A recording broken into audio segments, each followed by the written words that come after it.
to the Prophecy Club, and I've got Carl Gallups on the phone with me today, and I'm glad to have him on. Who is he? Well, he's been on before, but he's an A1 best-selling author, a longtime senior pastor.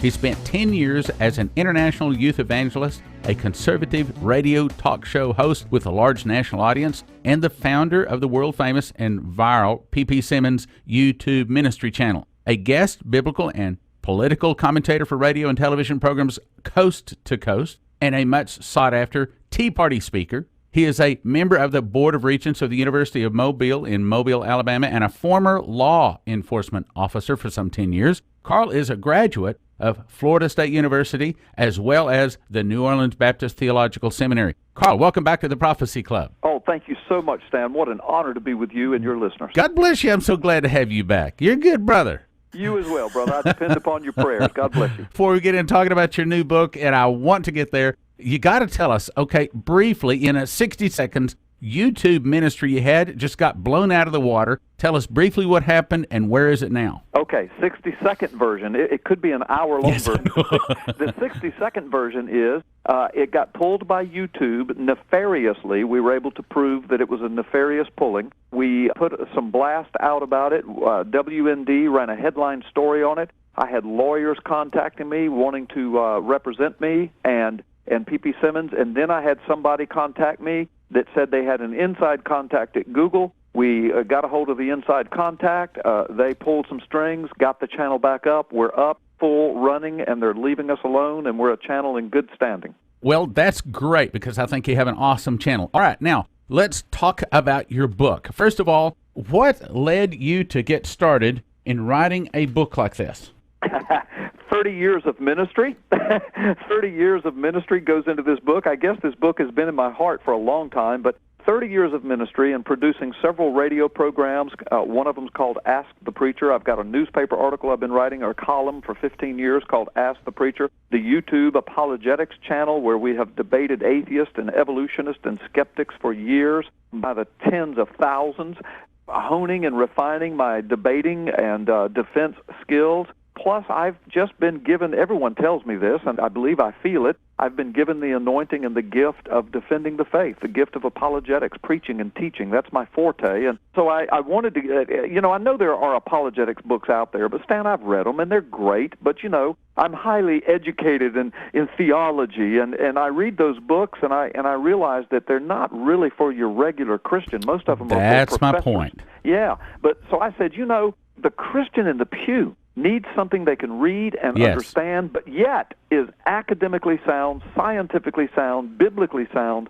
And so I worked very hard to produce that, and it looks like God has anointed it just in that way because it is going crazy. It's a #1 bestseller on Amazon. Washington Times has just given it a rave review. TBN's getting ready to do a big interview with me. I just got back from Atlanta Live, a big interview. People are going crazy all over the world over this book, and God is blessing it, and all praise to Jesus. Hallelujah. All right, now, the name is The Magic Man in the Sky. Now, before we talk about the name, I want to just say that, I think a lot of people want to talk to people about Jesus, and then they don't get into conversations, and then sometimes they find themselves in conversations, and all of a sudden they get chewed up by some junkyard dog atheist that just enjoys, an atheist doesn't have to know anything, and yet the Christian's got to be so informed, and they just chew up the Christian. So your book, is it a book that a Christian can get that's like to witness to people about Jesus and not get torn up by some junkyard dog? Stan, that's exactly what the book is, and as a matter of fact, the very first chapter blows people away. Because even though this is not a book of fiction, it's a book of nonfiction. And by the way, it's written with a lot of humor and a lot of fresh, unique illustrations. But the very first chapter is written as a fictional account between two college students having a cup of coffee between two classes on a beautiful fall afternoon. One is a believer, one's a skeptic or an atheist. The believer starts talking about his faith, and he's going to kind of witness to this skeptic who's a friend of his. And the atheist just has enough. And he just launches into the Christian with a tirade of every argument that you've heard atheists use. Yes. And the Christian mumbles and stumbles and fumbles, Yes. and the atheist interrupts and overtalks and interjects Yes. and stonewalls and filibusters. And gathers a crowd, and it gets really embarrassing, and your face gets all red. Yes, and before the first chapter is over, the Christian has been utterly destroyed by this atheist. Now, as a believer, when you pick the book up and read that first chapter, you're thinking, oh my gosh, how does the author rectify all of this? Because the arguments the atheist uses are debilitating. So they read the rest of the book, and of course their faith is strengthened, and they're given all the answers and illustrations and scientific knowledge and logical arguments. But for the unbeliever who picks up this book, many people are using this book as a witnessing tool. They're giving it to their relatives and friends who are atheists or skeptics because they know that first chapter will suck them in. Because when the atheist reads it, he says, when he finishes with the first chapter, he's excited because he says, he says, that Christian was just destroyed, but then he begins to have a little trepidation because he realizes, Stan, wait a minute, a Christian wrote this book, so obviously he's going to have a defense of everything, and the atheist recognizes in the first chapter, these are the arguments that he uses every day. So out of curiosity, he's going to read the book to find out how it is that I defend these arguments. I think that I've heard it said that inside the heart of every person that is beating, there is a God-shaped vacuum that only Jesus will fill. In other words, like it or not, every unbeliever is looking for that answer. And if they can find it in this book, then they want God to really come to them and say, look, here I am, I'm real. But since he doesn't work that way, they get mad at him. Right. Well, he kind of does work that way, and I've proven it in my book. That's another centerpiece feature of my book, is that I claim on the back cover that this book irrefutably proves the existence of God. And I know the word irrefutably is a strong word, Stan, but I use that word because God himself has declared in his word that he has proven himself. In fact, let me just give one quote. Well, I was about to say, give me the proof. Well, I'm not going to give everything away. I want people to buy the book because there's dozens of topics, and that one is such a provocative topic. If I just go into all the details, people say, okay, well, I've got the crux of it. I don't need the book. Now, but get the book. There's dozens of other topics, but I'll give you a hint. Deuteronomy chapter 4, there's a passage, and this is just one of many places where God says this statement. He says, has any other God, quote, little God, has any other God ever done such a thing? He says, but I will do this thing so that you will know that I am God, and beside me there is none other. And throughout the Scriptures, he makes this claim, something that he will do, something that he will pull off, that the whole world will have to say, oh my gosh, he is God. Now, Stan, I'm going to tell you, he made that prophecy, God did, through the mouth of his prophets, several places throughout history, but he made it thousands of years before it happened. But here's the deal.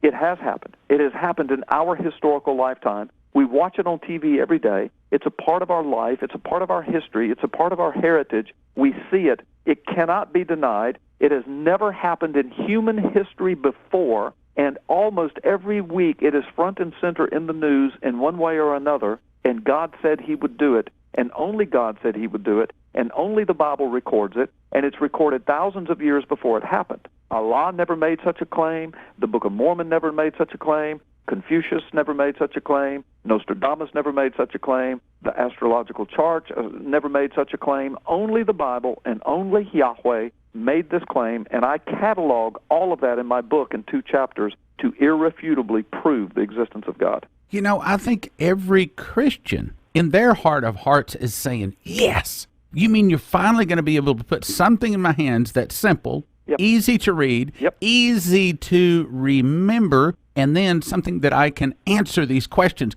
So I find myself in a conversation, and I'm not looking like a dunce. Oh, absolutely. Listen, I deal with prophecy in this book. I deal with a chapter called The Sky is Falling, The Sky is Falling. And are we really living in the last days? And if so, what are the evidences? And how do we defend those truths and prophecies? I deal with that. I deal with the existence of God. I deal with science and logic. I deal with evolution. I deal with atheism and agnosticism. I deal with worldviews and what they mean and how important they are and how to understand. I mean, the book is a sweeping panoramic defense of the Christian faith. It's only 223 pages long. It can be read in a couple of days, and but you're going to want to, I'm telling you, Stan, and your audience, they're going to want to sit down with a magic marker because you're going to see so much good stuff in it. I've had people tell me, I read it through and I couldn't stop reading it, but I'm going to read it back through again, this time with a magic marker. I got to take notes. And they're buying extra copies. They're giving them as gifts. Makes a perfect graduation gift. They're giving them as witnessing tools. Listen, I had a superintendent of schools that got a hold of one of these. He called me. He says, I've read this thing cover to cover. He said, I'm taking this to my church. I'm taking it to my pastor. I'm taking it to our men's Bible study group. He says, I'm a Sunday school teacher. He said, I'm going to use this in Sunday school. He said, I'm going to teach this book cover to cover in my Sunday school class.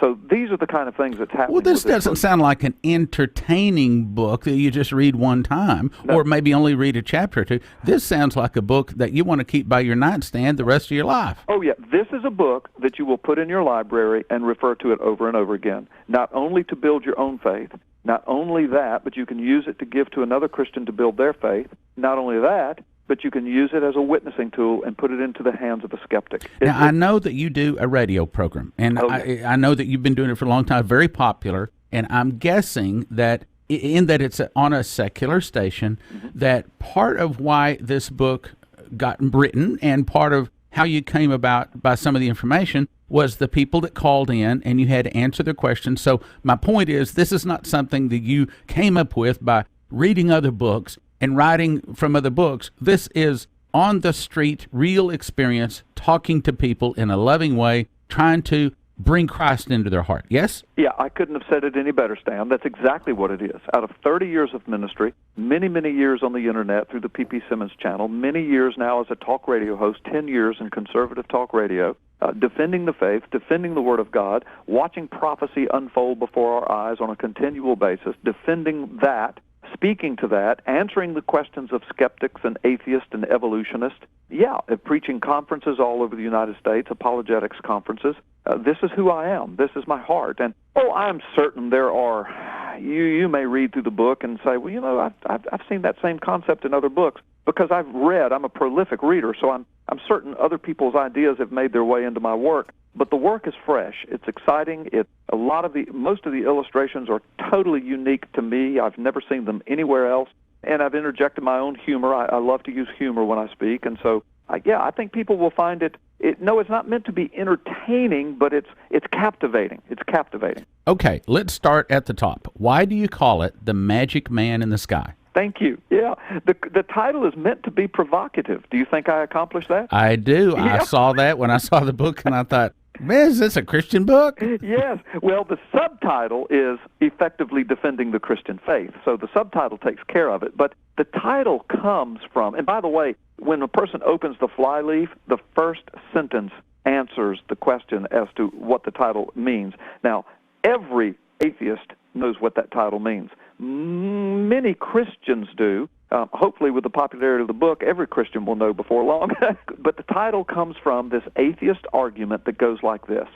I would much rather, let's pretend like I'm an atheist and you're the Christian, Stan, and you're trying to lead me to Jesus, and finally I just stop you. And I say, Stan, look, I don't believe in God for the same reason I don't believe in other fairy tales. I would much rather believe in settled scientific fact than some magic man in the sky. Boom. I mean, it's a debilitating argument if you're not prepared for it. Debilitating. And so the atheists use that argument all the time. So I took the words of that argument, the magic man in the sky. Sometimes you hear them talk about, so Stan, I took the words of that argument and turned it around on the atheist and the skeptic. Sometimes you'll hear them speak about the magic man in the sky, or you Christians believe in some magic sky daddy, And so the words they use, they're meant to be provocative. They're meant to be a caricature. They're meant to be mocking. They're meant to make a comical caricature out of God. And it invokes this image of an old man in a rocking chair floating in the clouds waving a magic wand, the magic man in the sky. Well, of course that's not the God in whom we believe. That's not the God that the Bible presents, and that's not the way we view or ever talk about God. So when the atheist says, well, I'd rather believe in settled science than magic sky daddy, one of the things I say is, oh, really? Well, first of all, we don't say he's magic, we don't say he's a man, and we don't say he lives in the sky. So your straw man argument doesn't hold up. But then I say to the evolutionists, I say, well, let's talk about your magical pool of mud that was hit by a magical lightning bolt, a magical billions of years ago, in a magical time that no one has ever seen, nor have they ever been able to replicate. Let's talk about your magic. Well, and they'd have to come up with a lot of magic to try to come up with anything like God. Oh yeah. Well, they get infuriated then. I mean, because if you want to talk about magic, you talk about life coming from nothing without any intelligent input. Life coming from nothing, just substances of nothingness that all of a sudden became life, and then through a magical, accidental, random process, and then over millions of years, it turned into 20 million species of different life with systems and subsystems and sub-subsystems and quanta-level systems. And I mean, please, give me a break. I mean, it takes more faith to believe in that than it does to believe that there is a creator, an omnipotent creator, who took nothing with his intelligent input and created something and declared it to be, let it be so, as the biblical account gives us. That explains the complexity and the symbiotic relationships of all of the systems and subsystems known to man. But to say that all of this complexity, this indescribable, irreducible complexity that exists from the quanta level to the astronomical universe level, that all of that happened randomly without any intelligent input at all, it defies logic. And by the way, it defies real science as well, Stan. It takes a lot of faith to be an atheist. Well, it really does. And atheism, I know the atheists hate it when you say this, but it really is a religion, if you will. I mean, it's an organized, structured effort to explain faith or lack thereof. I say to atheists all the time, look, if God doesn't exist and you're so sure of it, why do you spend every waking moment looking for ways to disprove the existence of something that you don't think exists? Okay, anyway? Well, that's a good question. Right there, in the heart of an atheist, why is it that they really try to refute the existence of God? Is it not that they want to live their life without any influence, without any guidance from God? That's exactly what it is. In the final analysis, it goes to the heart and core of a man's heart. And it's not really a head problem, it's a heart problem, Stan. I mean, because what happens is, we know, the Word of God tells us, Stan, we know what the problem is. We're created in God's image. So we have a God consciousness within us. That God consciousness holds us accountable for the way we live our lives. So if we want to immerse ourselves in sexual perversion and homosexuality and adultery and fornication and godlessness and licentiousness and abortion and all of this wickedness, hate and bigotry and bitterness, if we want to immerse ourselves in that, well, we've got to suppress that God consciousness and or somehow claim that it doesn't exist. I mean, that's the only choice we have. Okay, let's go into the spokes monkey trial again. I know that there was a time when the spokes monkey trial was come up to basically refute Christianity and to make it look foolish. Let's talk about the spokes monkey trial. This was the thing that took Christianity out of our schools and out of our lives and businesses. Is it possible to maybe get another one of those and maybe put you on the stand where you're defending the Christian faith? Well, number one, I'm honored that you think I'm up to that task. Number two, my book kind of deals with that. So I'd be honored if that situation ever presented itself, Stan. God bless you. But in my book, I don't set out to disprove evolution. What I say in my book is I say, look, evolution is an interesting theory. It's interesting speculation. I mean, if you're going to take God out of the picture, then the best thing you can come up with is evolution. In 10,000 years of human history, this is the best theory that man has been able to devise if you leave God completely out of the picture. So let's look at it, all right? It's interesting theory, it's interesting speculation, but now let's hold it up to real solid logic. Let's hold it up to real science that has been scrutinized by scientific method and falsifiability and real scientific peer review. Let's leave grants and federal money and politics out of it. Let's just deal with it at its base scientific level. Macroevolution, that all 20 million species of life and their systems and subsystems and sub-subsystems and all of the symbiotic relationships and irreducibly complex systems and cells and cell organs, all of that came about by a random, accidental process billions of years ago that we've never been able to duplicate. No one ever saw it. In all of our intelligently input attempts and experimentation, we've not even come close to replicating that, and yet we're going to claim that that is settled science? See? And what I do with my book, rather than try to disprove evolution, what I do is I irrefutably prove that evolution is not settled science. You can speak of it as interesting theory if you'd like, but please do not tell me that evolution is settled scientific fact, because it just is not, and my book proves that. So yeah, I think once you can prove that it's not settled scientific fact, then you're off and running for a legal argument that, well, then why should it be taught to the exclusion of any other reasonable theory of origins? Okay, when someone picks up your book, we're talking about a Christian that has been beat up by some of these atheists in different conversations. What are they going to find walking through your book? Well, what they're going to find is a sweeping defense of the faith that's easy for them to grasp, all kinds of illustrations that they can use that will shore up their faith and can be used in powerful arguments and defense with atheists and skeptics who attack their faith. They'll have a catalog of easy-to-remember illustrations and ideas and facts that they've probably never had before, or never thought of before, or never put together quite the same way I've put them together. That's the kind of stuff I'm hearing from people, Stan. I think I said this, where I had a molecular biologist from the EPA look at it, and she was blown away by it. She said, this is just unbelievable. It's rocked my world. You know, I've had skeptics look at it. I had a former atheist. The guy's a Christian now, let me be fair, but he was a former hardcore atheist and kind of well-known around the world, and he's on YouTube now and has a big site, and I sent him a copy of my book, and he wrote me back after he read it. He said, man, he said, if I'd have had this when I was an atheist, he said, I would have had to become a Christian. He said, this is unbelievable. And so I just think I think God has anointed it, Stan. I mean, bless the name of the Lord. I think that if somebody has this in their hand, they read it, I think they're going to want to read it several times. They're going to want to take note. They're going to want to talk about it. They're going to want to share it. They're going to want to put it on their bookshelf, and they're going to want to refer to it over and over again through the years. What have people said about this book? Well, I had a radio interviewer just a few days ago who got a pre-copy of the book and read it from cover to cover, and without any prompting from me at all, we got on the radio live, and he said, Carl, before we go any further, I've got to say this. He said, this book has profoundly changed my life. Now this guy is already a Christian. I mean, he's a Christian radio talk show host. And he said, it's profoundly changed my life. And I said, wow. I said, I said, that's powerful, man. I said, praise be to the Lord. Thank you. And he said, no, I'm serious. He said, I have never felt as powerfully able to defend my faith as I now feel. And he said, this book has changed my whole witnessing fervor.